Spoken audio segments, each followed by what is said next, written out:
అస్సాం ముఖ్యమంత్రి ప్రభుత్వం ప్రవేశపెట్టిన ప్రతిష్టాత్మక యూనిఫామ్ సివిల్ కోడ్ బిల్లు 2026కు అస్సాం శాసనసభ వాయిస్ ఓట్ ద్వారా ఆమోదం తెలిపింది. ఉత్తరాఖండ్, గుజరాత్ తర్వాత ఈ చట్టాన్ని తెచ్చిన మూడో రాష్ట్రంగా అస్సాం నిలిచింది.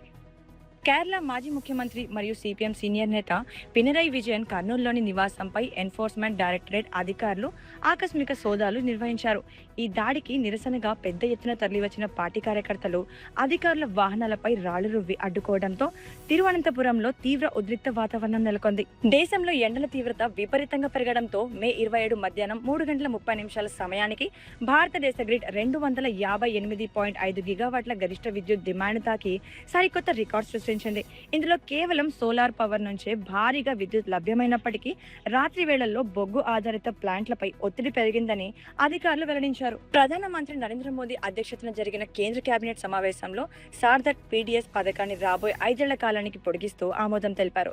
రేషన్ ధాన్యాల రవాణా మరియు పబ్లిక్ డిస్ట్రిబ్యూషన్ సిస్టమ్ ఆధునీకరణ కోసం 25,530 కోట్ల బడ్జెట్ను కేటాయిస్తున్నట్లు కేంద్రం ప్రకటించింది. మరిన్ని అప్డేట్స్ కోసం మా ఛానల్ని ఫాలో అవ్వండి.